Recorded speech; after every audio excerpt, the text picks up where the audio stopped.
Yeah, I tried to get Maggie to find out more about her, but she said she couldn't. All Laura said was that it would be a shock to her family if she made an appearance. Shock? That's hardly the word. What would it be? What would it be, Roger? Give us the word. Hello, and welcome to my watch of the original supernatural soap opera, Dark Shadows. We are up to episode 129 now, a Thursday show for our patrons. If you're watching these on YouTube, don't forget you can get them early and ad-free and much more often at articulatecoven.com/join. We do 5 every week, 1 every weekday for our patrons. And thank you so much to everybody who already supports the show. Let's do a little feedback here. First on... Let's see. This is on episode 127 from Kevin. It's actually Catherine Lee Scott, Maggie Evans, who was playing the ghost of Josette. You mentioned Josette's ghost killing a murderer, and I must disagree. And Kevin's absolutely right, by the way. I even mention it in my watch when the 4 ghosts come out to get Matthew.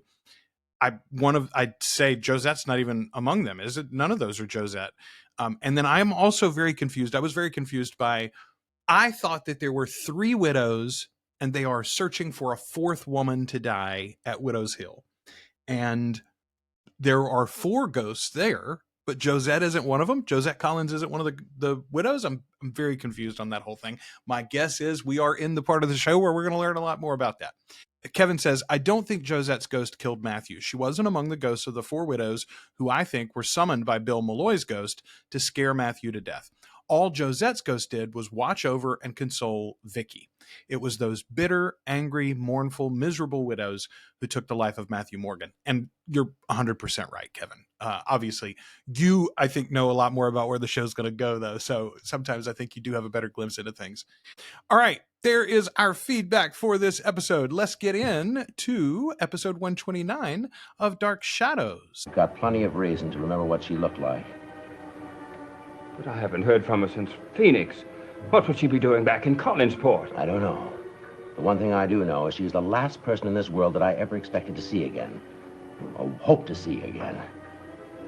This could be the end for both.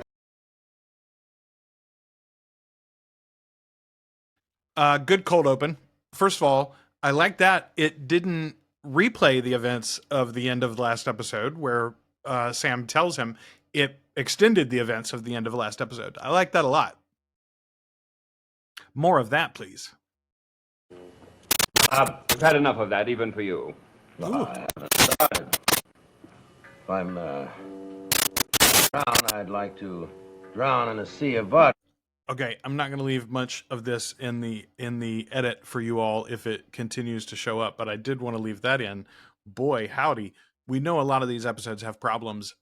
When you have 1,200 episodes and it was this time period in television production, there wasn't a lot of expectation that these were going to be, saved for posterity and somebody was going to be watching them all on YouTube 60 years later.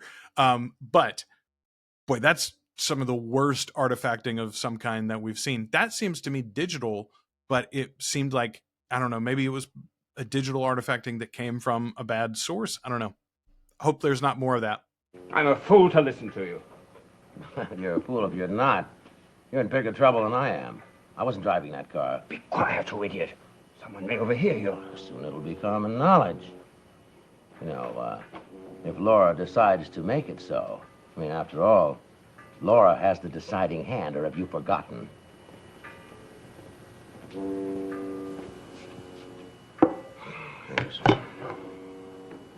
I mean, they still haven't come right out and said it, but that was pretty close confirmation to what we have all assumed to be true, was that Burke was telling the truth, and Roger had framed him all those years ago. She left no forwarding address at the sanatorium. I saw to that. You underestimate Burke. If he wanted to find out something, well, he could find out exactly where she was, and if he needed to, and he needs to in this case. Well, that much is true. I mean, first of all, maybe Roger doesn't know this. I mean, he totally scoped out the competition. He knows all of the assets of Collins Enterprises. Like, yeah, Burke has the wherewithal and the ability to find Laura if he wanted to. I don't think he did, though. I think Laura's come back on her own. Yeah. Yeah, I tried to get Maggie to find out more about her, but she said she couldn't. All Laura said was that it would be a shock to her family if she made an appearance. Shock? That's hardly the word. What would it be? What would it be, Roger? Give us the word. Well, I suppose I have to believe you. I have no choice. I don't care whether you believe or not. Couldn't make the slightest difference to me. Where are you going? Home. What are you going to do about Laura? I don't know yet. I'll have to think. No, you better think. And, just don't spend any time on gentle contemplation. Better decide what you're going to do about Laura and do it fast. Okay. I did not care for Sam in the last couple of episodes as he pondered Laura's existence. I am enjoying this Sam where he's pushing Roger around, though.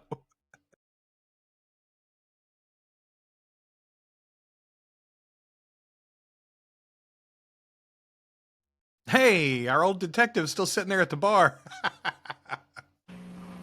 It's Pop. Some woman's got him in a flap, and I don't understand why. Woman, that sounds intriguing. Who is she? Oh, just some woman who came into the coffee shop one day. You saw her. Do you remember? You said she looked familiar. Oh, so many women stop by that coffee shop. I don't think I can remember a particular one. I can remember every single one who's ever been in that coffee shop so far. I think he's afraid of her. Afraid? Well, that's the way he acts. Afraid to face her. Afraid that she might harm him in some way. Harm him? Oh, I know it sounds strange. Listen, it's so simple. It's 2 lines, basically like only 2 or 3 words apiece. He says afraid and then harm him? Yeah, 1 word and 2 words. They're both questions. Joel Crothers does such good acting there. We don't appreciate how good Joel Crothers is on this show. He's underused so far. He's been, Carolyn's little plaything, but we've gotten a lot more of him recently, and it's to the benefit of the show. Oh, Maggie, maybe she was once one of his models, and they had something going, and, well, he just didn't want to tell you. He was too embarrassed. I hope it's something as simple as that. Oh, I bet it is. I bet you're making a big, deep, dark mystery over nothing. I mean, I think we can all agree, if you go back 20 years or so and you think about Sam not as a heavy alcoholic, late-stage alcoholic, he probably was a pretty happening guy, very charismatic, good-looking. David Ford's a nice-looking guy himself.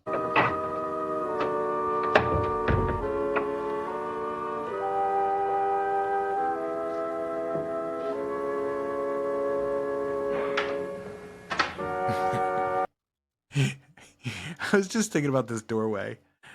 I guess if you're going to live in a giant, spooky, haunted mansion, then this is exactly the sort of accoutrement you should have around your doorway. But I do keep thinking, like,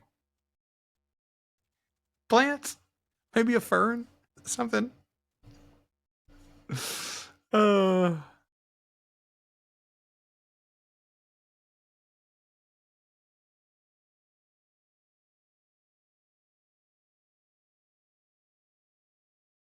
Didn't have the nerve to call her, huh?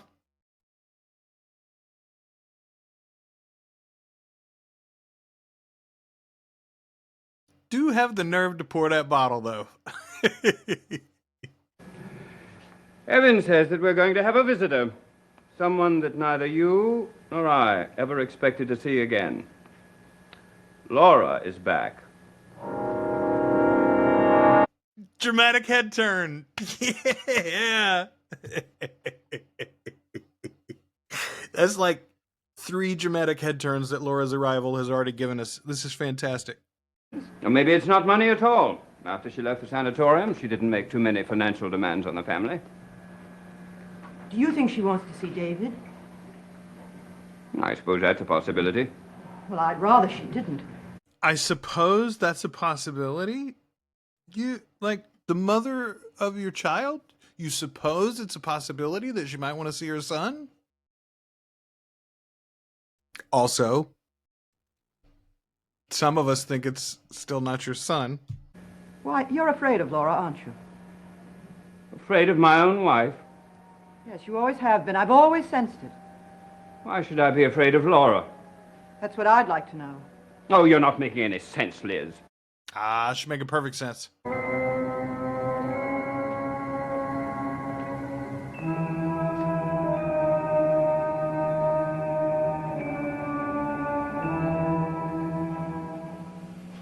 Okay, this is not the first time that it's happened in the show, but I do love the idea that they will just go to bed and leave like an actual full-on fire burning in that fireplace. And I mean, I suppose as large as the fireplace is, it probably is fine. Honestly, I've never had an actual wood-burning fireplace in a home. But I don't know. Smokey told me you're supposed to put the fire out before you walk away.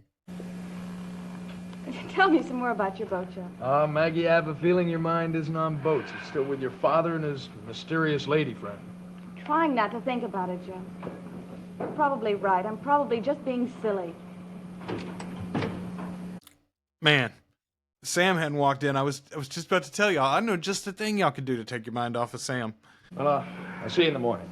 Right. Same time, same place, same coffee. Good night, Maggie. Take care, Sam. Good night, Joe. Okay, boy, Carolyn's been off the show for several episodes at this point, but I do like this burgeoning romance with Maggie and Joe. I also cannot wait to see Keryn discover that it's going on and get mad about it all over again.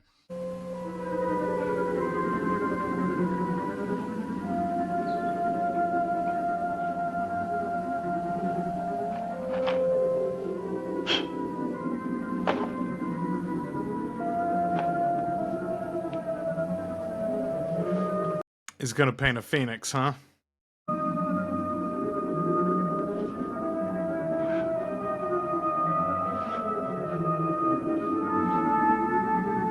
Yeah, he's sketching flames. I see. All right, thank you. She's not there? She's gone out. If they hold to their 5-actor rule, J2299, this is our 5 actors, by the way. We've got Maggie and Sam and Joe and Roger and Elizabeth. Yeah. I want to know what's on her mind. I have a feeling you may not have to wait very long. Laura was always very unpredictable. She would arrive at some place unannounced. For all we know, she might be on her way here now. Yeah, I think she probably is. Whether she'll get there this episode or not is the question. Pop? Pop!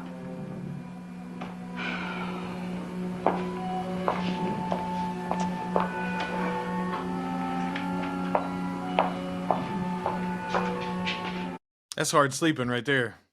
Oh, good morning. Well, you'd know if you opened your eyes. Oh, I never want to open them again. Ever again. You deserve that hangover. You were impossible last night. Was I painting last night? Well, don't you remember? No. You were determined to paint last night. I couldn't talk you out of it. This must be what you started. Doesn't look like your style, though. I've never seen you paint like this before. Well, let's see it. Yeah, let's see it. What a subject for a painting. A woman in flames. Pop, I can't imagine what was going on in your head. How about that coffee? Okay.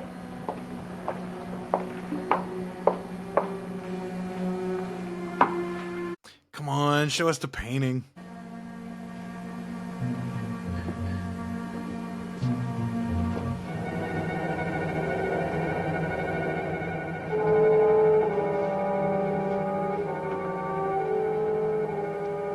There we go.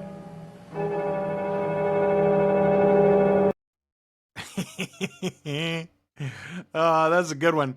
All right, nice episode, setting us up for an excellent Friday, folks. Don't forget, if you're a patron, it is ahead of you. You'll get it tomorrow. If you're watching these on YouTube, we've got every weekday. You get a new episode of Dark Shadows at articulatecoven.com/join. Just $2 or more a month gets you access to everything we do early and ad-free. I'll be back with you before you know it for episode 130. So stay tuned. Thanks, everybody.